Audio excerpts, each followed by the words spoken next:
Bismillahirrahmanirrahim. Assalamualaikum warahmatullahi wabarakatuh. Sebelumnya perkenalkan, kami dari kelompok 13 akan mempresentasikan hasil diskusi dari kelompok kami yang berjudul The Role of Big Data, Analytics and Artificial Intelligence in Fintech, yang beranggotakan Laras Ananta Amaliansyah dengan NPM 230101001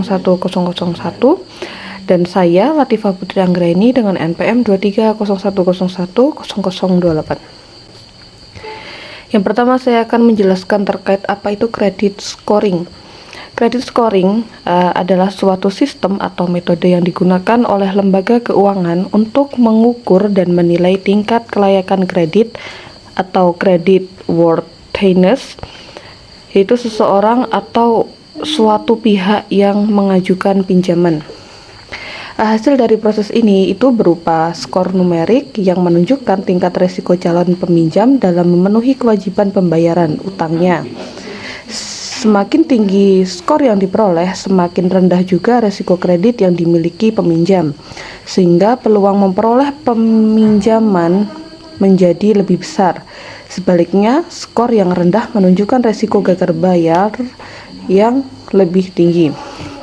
Kemudian untuk tujuan kredit scoring, yaitu yang pertama ada menilai kemampuan dan kemauan membayar pinjaman, yaitu kredit scoring itu membantu lembaga keuangan memperkirakan apakah calon debitur mampu dan bersedia melunasi pinjaman sesuai jadwal yang telah ditentukan atau tidak.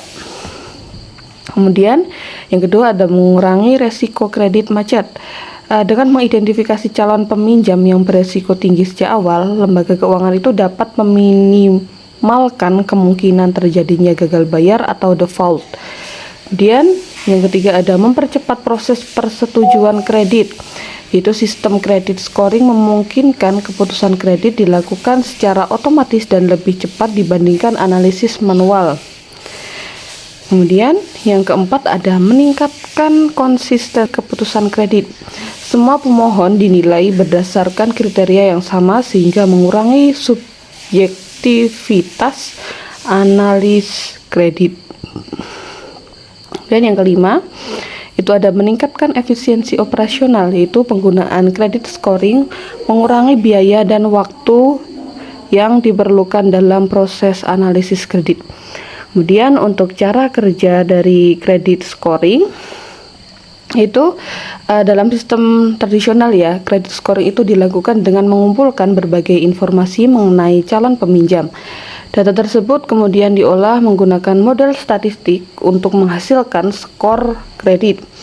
Kemudian informasi yang biasanya digunakan itu meliputi ada riwayat pembayaran pinjaman sebelumnya, jumlah utang yang masih dimiliki, lama penggunaan kredit, frekuensi pengajuan kredit baru, jenis kredit yang pernah digunakan, kemudian ada riwayat keterlambatan pembayaran. Nah, setelah data dianalisis, sistem akan memberikan skor terbaru yang digunakan sebagai dasar pengambilan keputusan kredit. Selanjutnya, untuk fungsi big data dalam scoring. Big data dalam scoring adalah pemanfaatan data dalam jumlah sangat besar, beragam, dan terus bertambah secara cepat untuk menilai kelayakan kredit scoring. Dalam sistem ini, perusahaan fintech itu tidak hanya menggunakan data keuangan tradisional, tapi juga berbagai sumber data alternatif yang dapat menggambarkan perilaku dan kemampuan finansial dari calon peminjam secara lebih menyeluruh. Kemudian, mengapa sih big data itu dibutuhkan dalam credit scoring? Sistem kredit scoring tradisional memiliki keterbatasan karena hanya mengandalkan data dari biro kredit atau kredit bureau. Akibatnya, banyak individu yang tidak memiliki riwayat kredit sulit memperoleh pinjaman meskipun sebenarnya memiliki kemampuan membayar yang baik. Kemudian, big data hadir untuk mengatasi masalah tersebut dengan menyediakan informasi tambahan yang dapat digunakan untuk mengevaluasi resiko kredit secara lebih komprehensif. Kemudian, untuk fungsi big data dalam credit scoring itu ada beberapa. Ya, yang pertama ada memperluas cakupan penilaian kredit.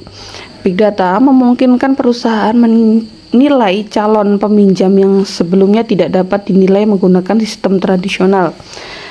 Nah, kelompok yang paling terbantu oleh fungsi yang pertama ini ada belum memiliki rekening bank, orang yang belum memiliki rekening bank, kemudian ada akses keuangan yang terbatas, mahasiswa, pekerja informal, peminjam pertama atau first time borrower.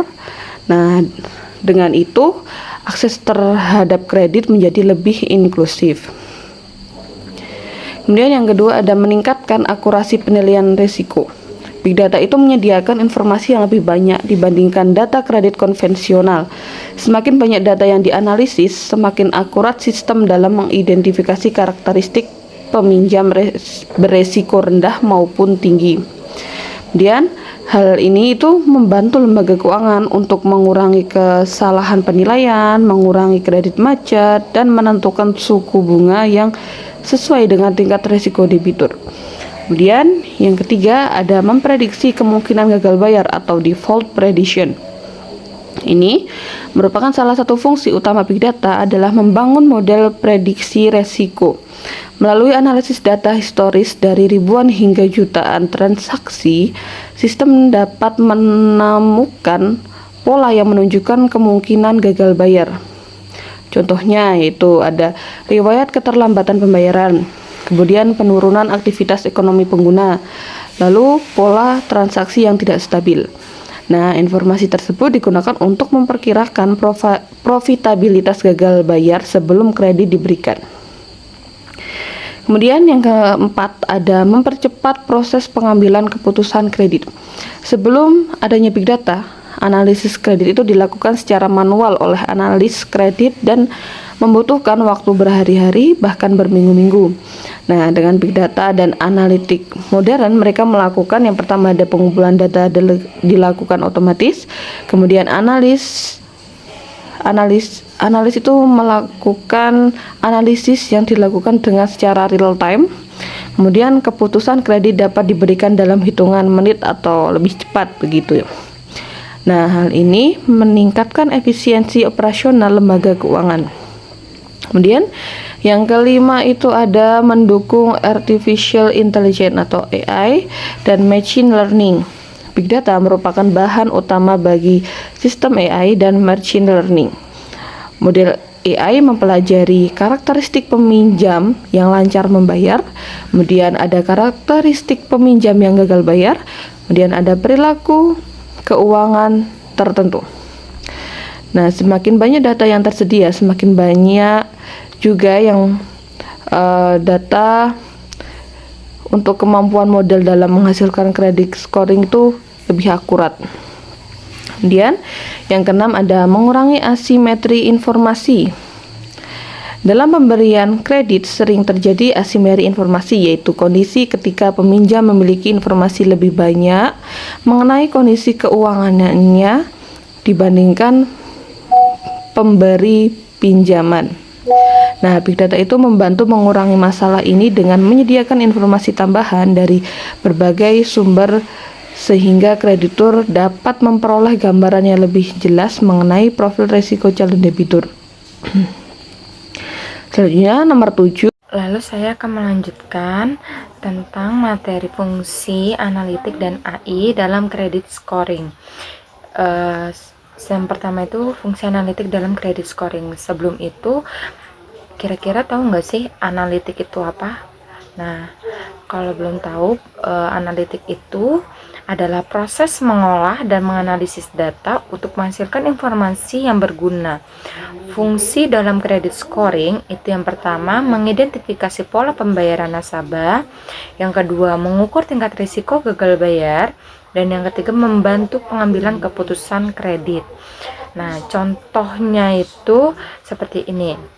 Jadi misal ada nasabah A, dia catatan pembayarannya itu selalu tepat waktu dan tidak pernah telat. Kira-kira hasil analisisnya kayak seperti apa?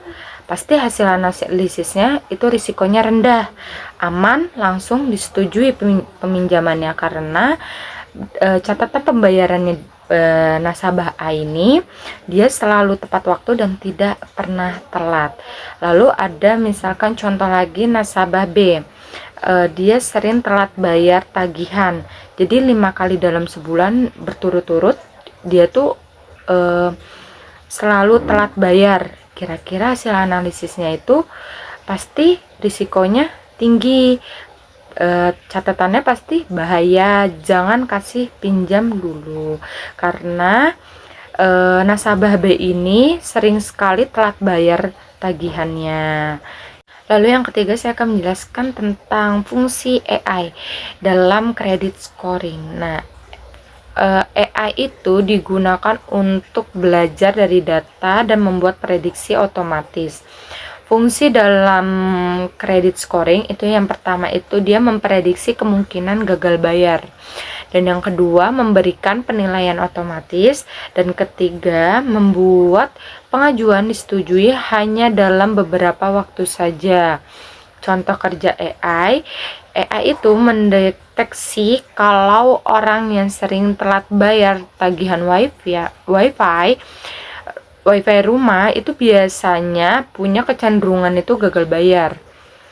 Jadi ketika ada pengguna baru dengan sifat mirip seperti itu, AI itu akan otomatis langsung menolak pengajuan atau mengecilkan limit pinjamannya karena AI itu sudah tahu atau sudah memprediksi kalau misalkan nasabah A ini selalu telat membayar wifi di rumahnya seperti itu. Nah, tadi kan kita sudah menjelaskan beberapa tentang fungsi big data, analytics, dan fungsi AI dalam credit scoring. Nah, di dalam analitik itu ada model-model alat yang biasanya itu dipakai gitu. Yang pertama itu ada predictive models, digunakan untuk memprediksi perilaku pelanggan, misalnya kayak pelanggan dengan skor kredit tinggi lebih kecil kemungkinan gagal bayar. Nah, yang kedua itu ada descriptive models, digunakan untuk mengidentifikasi hubungan antar data dan menemukan tren. Yang ketiga itu ada decision model, digunakan dalam simulasi pengambilan keputusan dengan mengambil masukan dari berbagai model. Seperti itu. Sekian presentasi dari kelompok kami, kelompok 13. Kurang lebihnya mohon maaf. Wassalamualaikum warahmatullahi wabarakatuh.